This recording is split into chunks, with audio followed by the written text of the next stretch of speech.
Welcome back, everybody, to our Midwestern Dynasty, where today we are going to be playing in the New Orleans Bowl against the Sam Houston Bearkats. Yes, a team that's in the same conference as we are. They did actually defeat us in the regular season, winning 31-12, so we have a chance to get some revenge here today. The main thing that stands out about this Sam Houston team is their secondary, specifically their cornerbacks. They have four really good ones that are not going to be easy to go up against, especially without Gabriel Bromell, our leading receiver in terms of receptions, receiving yards, and receiving touchdowns this season, has decided to opt out of playing in the bowl game, as he is very likely going to be transferring away.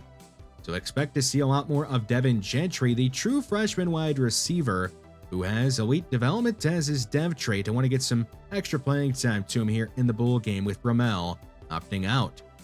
The Bearkats offense, it's got a solid quarterback in DJ Bailey and a pair of wide receivers in Josiah Rockwell and Tim Rials that are both very capable as playmakers that we have to be worried about. Our defense, it's going to have a couple of players that are playing with a chip on their shoulder in Eric Lamb and George Scales. Eric Lamb was in the running for multiple awards, but didn't win any of them and didn't get voted to a single all-conference team even. And there's also George Scales, who was in the running for the Best Defensive Back award, but missed out on that.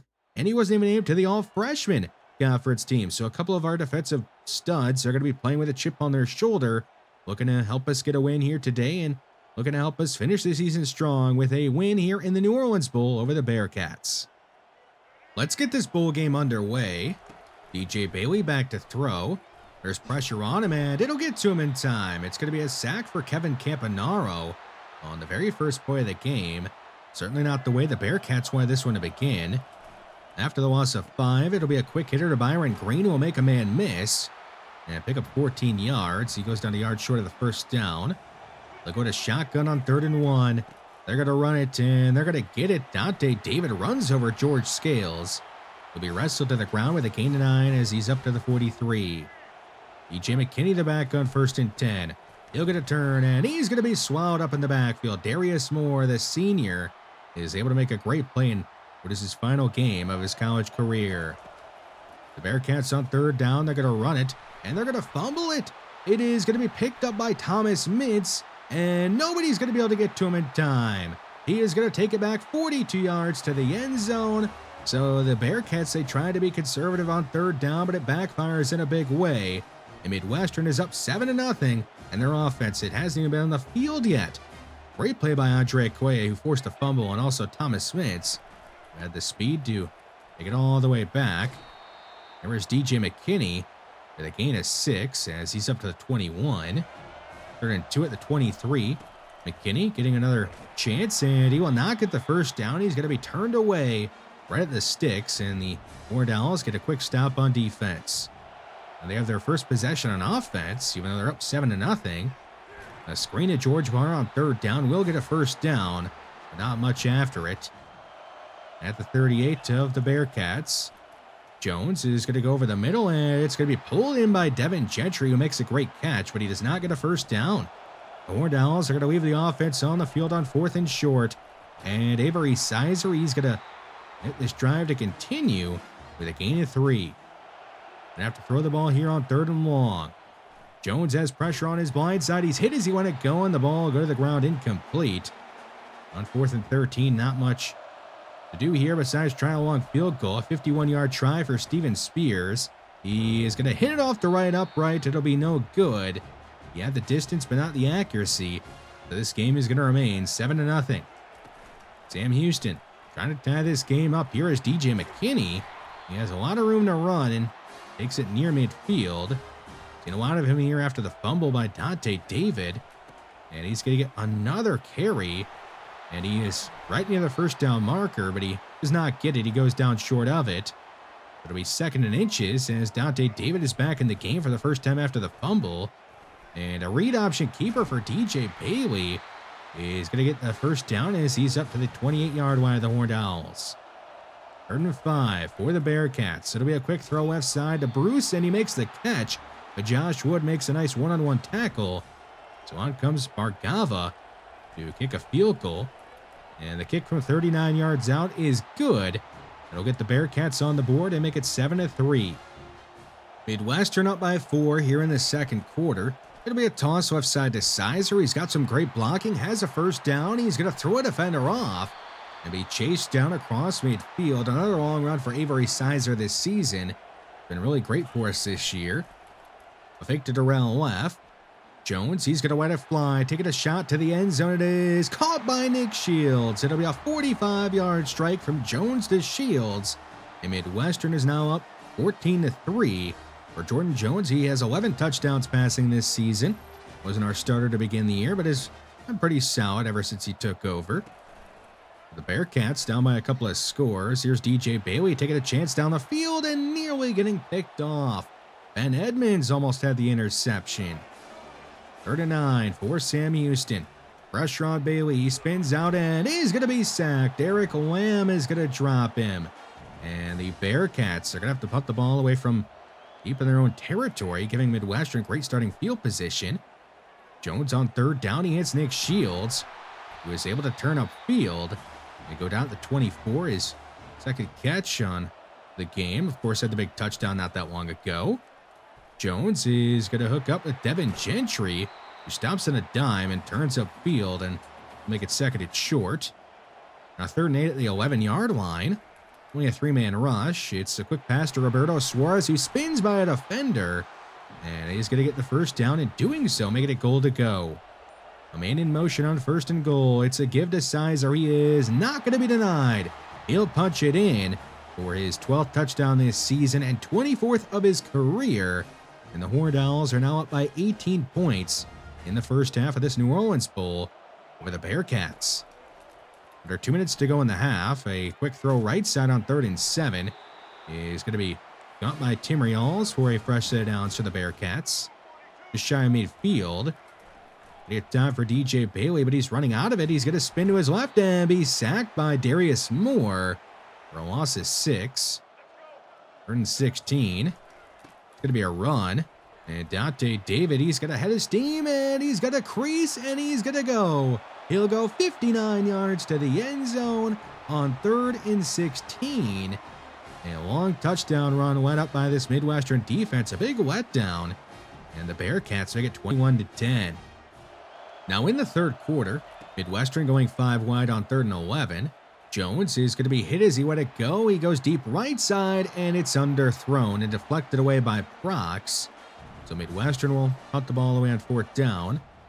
Sam Houston at their own 33. Here is Dante David. He'll stiff arm Sanzenbacher, and he's going to get a first down. He's looked a lot better after the fumble. I'm sure a 59-yard touchdown run will certainly help that out. It'll be DJ McKinney, though, taking a handoff on 2nd and 10. And he's going to get a first down going down across midfield at the 45 of the Horned Owls. The Bearcats facing 3rd and 10. Midwestern only sends 4, and it'll still get there in time. Andre Okoye gets the sack this time around. And the Bearcats are not in range to take a field goal or go for it, so they end up punting it away. Midwestern at their own 43. Here is Devin Gentry making a grab underneath, and he's not going to go down on first contact. Tough fight in there by the true freshman. At the 42 of the Bearcats, it's 3rd down. The Horned Owls are going to go with a screen. It's George Barr. He's going to get a first down on it. The second time in this game that he's gotten a first down on a screen. Nearing 2 minutes to go in the 3rd quarter. Jones, he's going to lob it deep right side, and it's going to be intercepted. Ethan Shell, the sophomore, has his 6th interception of his career. An ill-advised decision there by Jordan Jones. And now Sam Houston has a chance to make it a 1-score game. As we are nearing the end of the 3rd quarter, it's going to be a read option. Here is DJ Bailey on the keeper. He's going to take it to midfield. Here we get back to positive or neutral yards on the ground. Dante David on a 3rd and 2. He's going to go down right at the marker, and he'll get the first down on it. 3rd and 10 at the 39. We are now in the 4th quarter. Plenty of time for DJ Bailey. He's got nobody open. He's going to take off and run for the first down on 3rd and 10. And slide down with a gain of 13. Just outside the red zone. A fake to Dante David. Bailey has a man wide open in the flats. That is Kyle Bruce. And the tight end is going to go down at 13. Now the Bearcats are in the red zone. On second down, a blitz on the way. It's a quick throw right side. And it is not going to get a first down, but it will pick up 7 yards as Josh Wood makes a one-on-one tackle.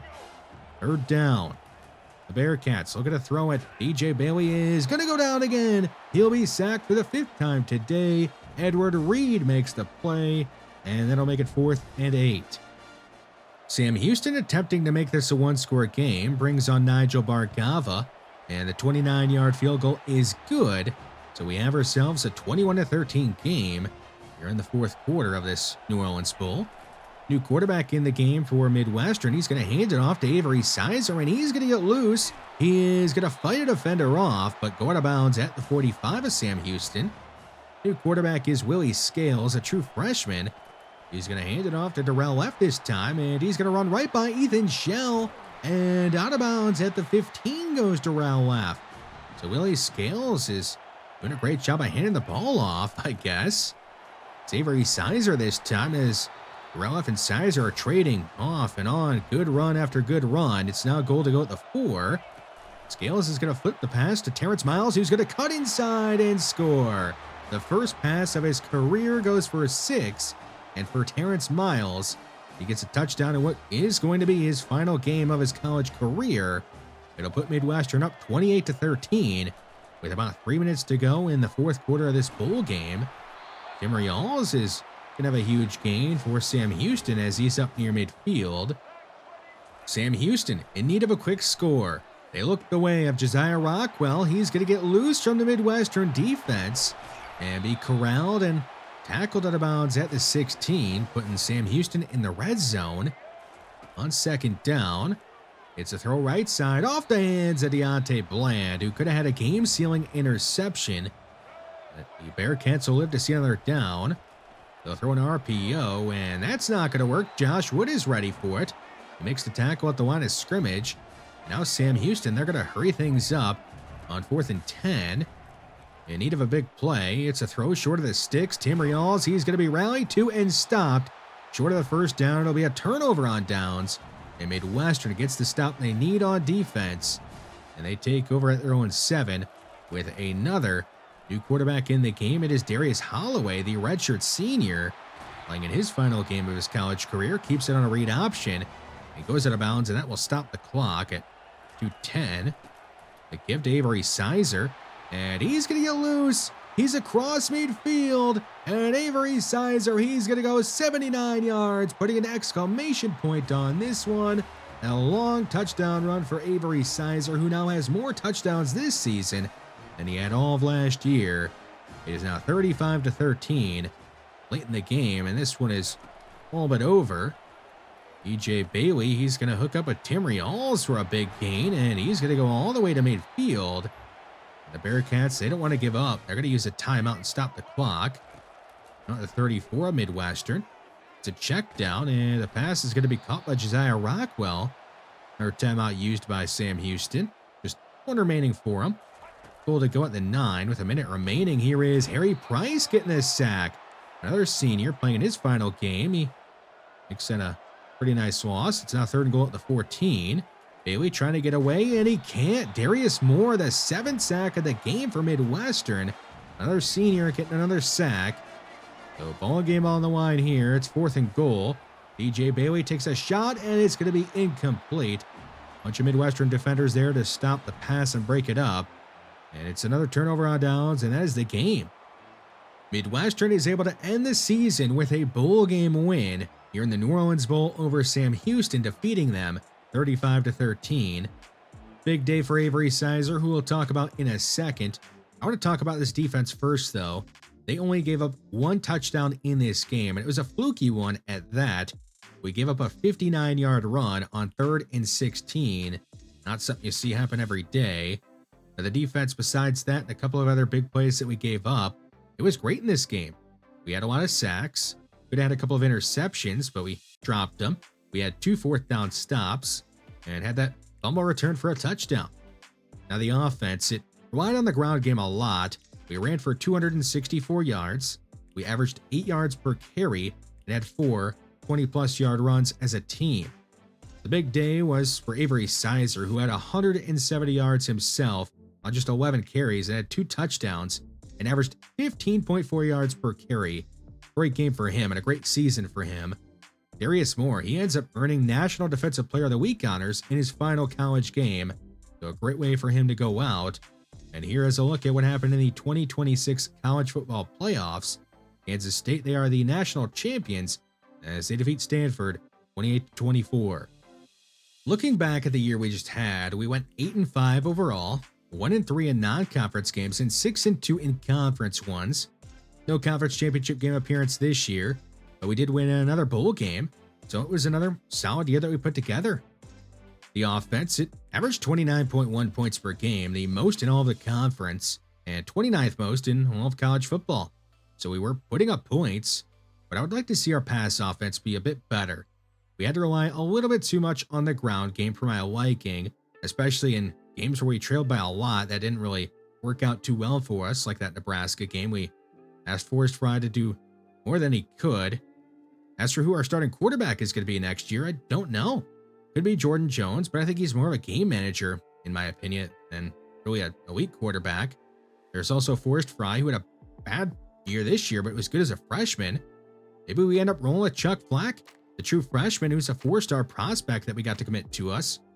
He's probably going to be pretty good, but the question is he going to be good enough to start right away for us as a true freshman over 2 guys that have been on the team for a couple of seasons and had some off seasons to develop?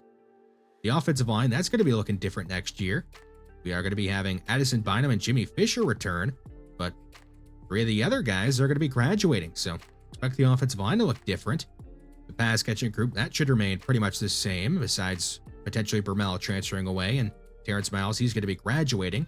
A rush offense, that was really good this year, and it could be even better next year with the arrival of Von Clifton and Avery Sizer and Darrell F. both getting better. The defense, it had an up and down year. We gave up the 66th most total points this year. We gave up 24.3 points per game, 242 passing yards per game, 133 rushing yards per game, but we did have 47 sacks. A lot of that had to do with Eric Lamb, who put together a great season and was really snubbed from winning an award or at least making an all-conference team. Now next season, if our defense is just better against the run and has a couple of these dropped interceptions and pass deflections turn into actual interceptions, then our defense, it should be pretty good next year. Josh Wood, he's going to be playing a different role next season. We're going to be shifting him to strong safety because he's just a bigger safety. So if we have him as strong safety in a 4-2-5, he will be up closer to the line of scrimmage. And he's got such great speed, so he should be able to make a lot of tackles in the line of scrimmage. George Gills, he's still going to play quite a bit. We'll make sure he's on the field. He had a good year for us as well. On the special teams, we're going to have a new kicker next season. Not that Steven Spears was bad this year, just a couple of kicks. Just doesn't have the strongest leg, which kind of held our team back a little bit. Seth Hearns did a much better job than what we were getting out of our punter the previous 2 seasons, the first 2 seasons of this dynasty. A good year for him. We had a couple of block kicks, which was really great to see, and also had a punt return touchdown for Devin Gentry. So the special teams unit, it was not too bad this last year. We have some good news, and that is that our coaching staff is going to remain intact. Vinny Moore is going to remain as our offensive coordinator for another season, and Alex Whitworth is going to be back as our defensive coordinator for next season. We're only expected to lose about 16 players this offseason. We're coming off of back-to-back solid years with bowl game victories to end them. With all that in mind, I think if we put together a good offseason here, we could take a step forward and be one of the better teams in not just our conference, but one of the better non-power conference teams in the entire country. But first, we obviously have to put together a good offseason, and that begins here with us figuring out who we're going to actually end up losing this offseason. We were expecting it, and yeah, he does want to transfer away. We have a chance to persuade Gabriel Bromell to stay, so why not try? But it's not going to work. He is, in fact, going to transfer away, which was expected. And in total, that means we are going to be losing 16 players this offseason. Gabriel Bromell and 15 seniors. 3 starting offensive linemen in Isaiah Newman, Gary Cook, and Brian Ramirez. And then the main loss on defense is Darius Moore. But besides them, it's mostly just depth players. I think if we have a good offseason, like I said, we should be ready to take a step forward and be one of the better non-power conference teams in the entire country. The next episode, we'll get through the entire offseason and see if we can take that step forward. Thanks for watching this one, and I will see you in the next one.